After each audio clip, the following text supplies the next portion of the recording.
नमस्कार दोस्तों, मैं पुष्पेंद्र सिंह। आज की क्रिप्टो न्यूज एंड अपडेट में आपका स्वागत है। तो सीधे चलते हैं यहाँ पर कंप्यूटर स्क्रीन के ऊपर और डिस्क्लेमर के साथ में। Cryptocurrency subject to market, इसके अंदर प्रॉफिट भी हो सकता है, लॉस भी हो सकता है। हमेशा खुद की रिसर्च जरूर करें। तो यहाँ पर सबसे पहली न्यूज कवर करते हैं। सबसे पहली न्यूज है यहाँ पर यूएस से। US bank silver gate hit with $8 billion withdrawal. तो यहाँ पर क्या है कि हुआ क्या है कि जो यहाँ पर यूएस की तरफ से एक वार्निंग जारी करी गई थी कि जो बैंक हैं वो यहाँ पर क्या है कि क्रिप्टो को ध्यान से देखें और क्रिप्टो के बारे में क्या है कि थोड़ा अलर्ट रहें, क्योंकि क्रिप्टो के साथ में बहुत सारे स्कैम भी चल रहे हैं। तो जब से क्या है कि यहाँ पर क्या है कि एक अच्छे खासे विड्रॉल स्टार्ट हो गए। Around 2/3 of the bank customer pulled their deposit in the final 3 months of last year. तो यहाँ पर क्या है कि अगर आप देखोगे तो लास्ट के 3 महीने जो अभी गए हैं, जिसके अंदर आपने देखा होगा FTX कोलैप्स हुआ, बहुत सारे लैंडिंग प्लेटफॉर्म कोलैप्स हुए। तो यहाँ पर क्या है कि बैंक से $8 बिलियन यहाँ पर क्या है कि विड्रॉल हुए। तो बैंकिंग चल के कहीं ना कहीं ये एक तरीके से क्या है कि मार्केट से आप सोच सकते हो कि मनी गई है, और यही रीजन है कि स्टॉक मार्केट और बहुत सारी मार्केट आप देखोगे वो थोड़ा पॉजिटिव मूव कर रही है। लेकिन बिटकॉइन के अंदर, क्रिप्टो के अंदर उतना बड़ा मूव नहीं है जितना बड़ा अदर प्लेट लाइक स्टॉक और गोल्ड और भी चीज़ों के अंदर मूव हमें देखने को मिला है। इसके अलावा यहाँ पर थोड़ा सा कुछ पॉजिटिव मार्केट के अंदर आता है। कल बिटकॉइन यहाँ पर क्या है कि 17,000 के अराउंड यहाँ पर पहुँचा, और इसी बीच क्या है कि हमारे जस्टिन महाराज ने एक नई अपडेट यहाँ पर डाल दी। क्रिप्टो एक्सचेंज हो भी $60 मिलियन टोकन आउटफ्लो। और यहाँ पर क्या है कि सबसे बड़ी चीज़, यहाँ पर एक बड़ी फंड आई, ST टोकन डंप हो गया, फिर TRX डंप होने लग गया। फिर इनका यहाँ पर इन्होंने बताया कि जी मैं बड़ा अमाउंट यहाँ पर एक्सचेंज के ऊपर मूव कर रहा हूँ। तो फिर यहाँ पर कहीं ना कहीं थोड़ा सा सिचुएशन कंट्रोल में आई। लेकिन इनका एक स्टेबल कॉइन भी है। अब यहाँ पर थोड़ा सा पैनिक रहता है कि जब भी कोई जस्टिन की तरफ से खबर आती है, क्योंकि जो USDT TRC20 है, जो ट्रोन है, तो ट्रोन क्या है कि वो इनकी ही ब्लॉकचेन है। जैसे सोलाना के हाथ साथ में जो FTX के फाउंडर थे, उनका बहुत बड़ा हाथ था, बहुत बड़ा पैसा लगा था। सेम यहाँ पर क्या है कि TRC20 तो 100% ही इनका है। तो यहाँ पर क्या है कि जब भी कोई जस्टिन की तरफ से नेगेटिव न्यूज आती है तो थोड़ा सा क्या है कि पूरी स्टेबल मार्केट में यहाँ पर थोड़ा सा पैनिक क्रिएट हो जाता है। USDT भी इनका है। While stable coin reserve have drop 9.5% in a week. तो यहाँ पर अगर आप डेटा देखोगे तो यहाँ पर क्या है, multi chain token flow value by exchange. तो यहाँ पर आपको नेट फ्लो दिख जाएगा, इनफ्लो दिख जाएगा, कितने आउटफ्लो हुए हैं। तो होबी के अंदर यहाँ पर सबसे ज़्यादा हुए हैं। तो होबी ग्लोबल भी इन्होंने ही खरीद लिया है, पॉलोनिक्स भी इन्होंने ही खरीद लिया है। तो इनके पास में अच्छा खासा मोटा पैसा है। यहाँ पर काफ़ी अच्छे डिटेल में डिस्क्राइब किया गया है, देखो कितना कितना विड्रॉल हुआ है। यहाँ पर नेट फ्लो, यहाँ पर नेट फ्लो देखो, फिर यहाँ पर कौन कौन से टोकन विड्रॉल हुए हैं, वो भी यहाँ पर क्या है कि पूरी सारी की सारी यहाँ पर डिटेल दी गई।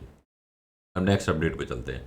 सिंगापुर के अंदर क्या हुआ था कि सिंगापुर के अंदर जैसे क्या है कि हम स्टेकिंग करते हैं, तो स्टेकिंग जब से ये FTX और ये जो स्टेकिंग प्लेटफॉर्म डूबे थे, तो यहाँ पर क्या है कि गवर्नमेंट एक ब्लैंकेट स्टेक बैन लेके आ रही थी।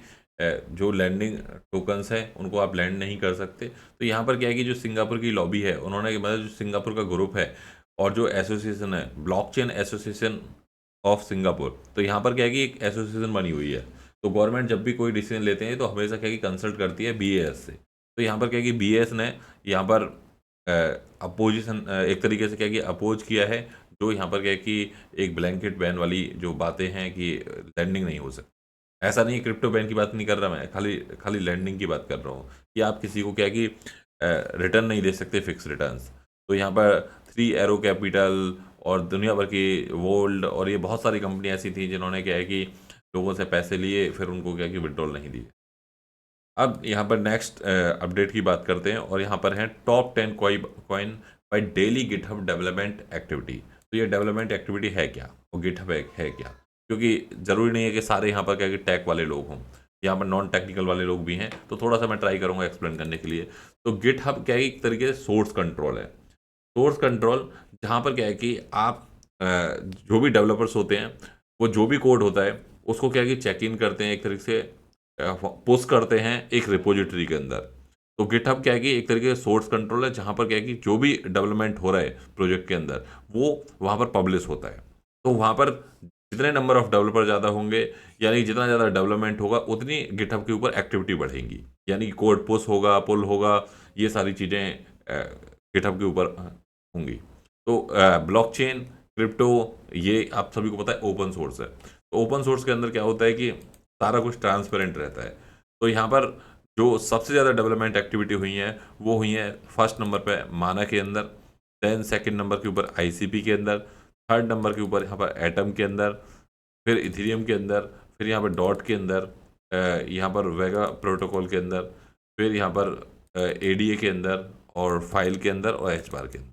तो ये क्या है कि सबसे ज़्यादा जिनके अंदर डेवलपमेंट चल रहा है वो ये कॉइन है। और मेटावर्स में यहाँ पर क्या है कि माना काफ़ी एक्टिव प्रोजेक्ट है, काफ़ी पुराना प्रोजेक्ट है। तो यहाँ पर माना के अंदर काफ़ी कुछ यहाँ पर डेवलप हो रहा है। तो थोड़ा सा क्या कि माना के ऊपर यहाँ पर नज़र रखना, और साथ ही साथ एडीए के ऊपर भी अच्छा खासा डेवलपमेंट हो रहा है यहाँ पर, और एटम के ऊपर भी हो रहा है।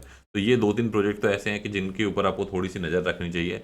जब इस लेवल के ऊपर डेवलपमेंट होता है, इस लेवल के ऊपर एक्टिविटीज़ होती हैं, तो कुछ ना कुछ नया अनाउंसमेंट आता है। इसीलिए क्या है कि यहाँ पर माना कि मैंने कुछ क्वांटिटी लोड की हुई है एटम की भी, और यहाँ पर एडीए की करंट प्राइस के ऊपर, क्योंकि अभी बहुत डाउन है मार्केट। और ऐसे में यहाँ पर मुझे लगता है कि इन प्रोजेक्ट को हमें छोड़ना नहीं चाहिए। तो ये थी ऑल ओवर अपडेट, और उम्मीद करता हूँ कि आज की अपडेट आपको पसंद आई होगी। गाइस यहाँ पर लाइक करते रहिए, शेयर करते रहिए, और आपको टेलीग्राम की लिंक आपको वीडियो के डिस्क्रिप्शन में मिल जाएगी, ट्विटर की लिंक, इंस्टाग्राम की, वहाँ भी थोड़ा सा एक्टिव रहिए, वहाँ पर भी थोड़ा सपोर्ट दिखाइए। और इंस्टाग्राम के ऊपर बहुत एजुकेशन पोस्ट करती रहती है टीम, तो उसको भी सपोर्ट कर दिया करिए, उसको भी यहाँ पर शेयर, रीट्वीट, और जो ट्विटर वगैरह पे सब कुछ होता है वो सब करते रहिए। मिलते हैं अगली अपडेट में, जब तक के लिए bye bye, take care, thank you very much.